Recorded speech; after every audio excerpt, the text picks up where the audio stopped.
So you want to scale your organization. Maybe you're at 50 to 150 people, somewhere between $1 and $10 million in ARR. Or maybe you're at 500 people with growth to 2,000 and $100 million in your sights. Well, here's what nobody tells you. As your organization grows, it will go through very predictable stages with very predictable problems. Ishak Adiz has documented these decades ago. And the problems you're experiencing right now, most of them are completely normal. But some of them will destroy everything you've built.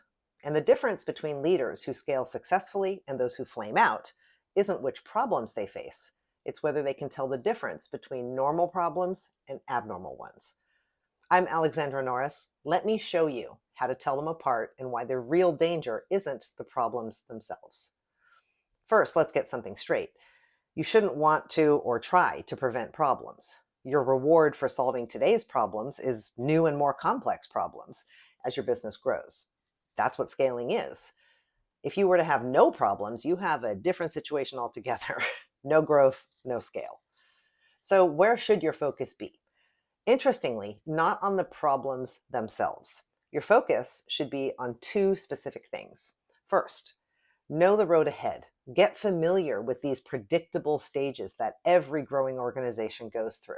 They exist, no matter your industry, your product, or your location.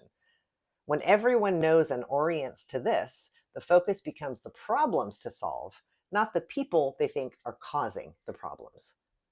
Second, learn to distinguish between normal and abnormal problems and go after the abnormal ones. The normal ones, they tend to work themselves out. But if abnormal problems are left to fester, you'll find yourself with organizational dysfunction and blame leading the way. Let me paint a picture and see if any of this sounds familiar. You have a successful product or service, sales are growing rapidly, cash flow is strong, customers love what you're doing, and investors are starting to get excited. It was a hard road to get here. You almost ran out of cash, you could hardly keep up with development, everyone was working on everything 24/7. But now that you're here, that pain is forgotten and it was worth it. You're on top of the world. That deal you just signed that you're not quite sure how it's going to get delivered, it'll work itself out. You've got smart people who understand the stakes. But there are some things landing on your radar that are starting to give you pause. Mistakes are happening that shouldn't happen if people understood what was going on. You have had to step in a few times to get it done right. Quarterly close seems to be taking longer and longer, often with incomplete data or having to chase people down for their reports. You haven't quite gotten around to the formal org chart yet, but people know they have to keep collaborating, right? Only a few things have slipped through the cracks so far. Some of your original key talent has left. Your Glassdoor reviews are slipping with comments like, great product, but leadership, I'm not sure they know what they're doing. Proceed with caution. Engineering starting to make noise about having no time for maintenance. Professional services complains about commission splits with sales. Customer success wants to hire more people.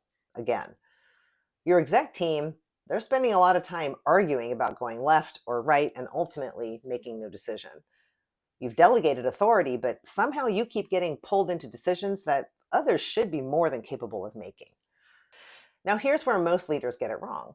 They treat all of these as equally urgent, or worse, they treat all of them as equally normal, and they're not. Normal problems at this stage might include a sense of confidence, maybe even overconfidence. You made it this far, and that's no small thing. Sales are definitely driving the ship. You've maybe accepted some deals that you aren't able to deliver. Unclear communications, leadership frustration, role confusion, infrastructure that's kind of constantly under development, unannounced or unruly meetings, and everything starting to feel like a priority. Now, these are uncomfortable, but they're signs of growth, and they tend to resolve as the organization matures. Abnormal problems, though, are different. Everything is a priority, but with a sustained lack of focus, not temporary, but chronic. Confidence has turned into arrogance, and it's showing up as people asserting their best, right, and only ways to proceed. Now you've had some repeated deals that you couldn't deliver. Not one mistake, but a pattern. No one but the founder seems to know what's going on. Key leaders are doing, not leading.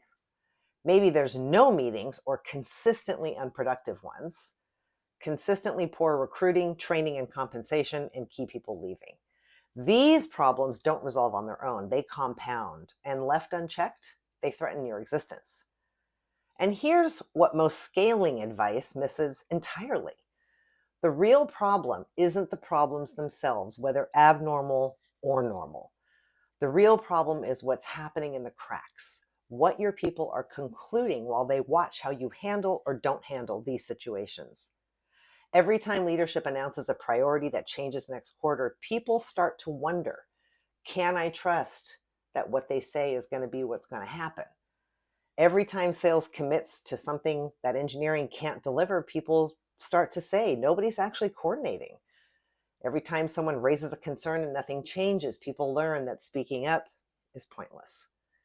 Every time key talent leaves and nobody explains why, people learn this place isn't what they say it is. These aren't just bad experiences, they're forming belief systems. And those belief systems create a pattern that determines whether your people trust the organization, trust the leadership. I've talked about trust in another video.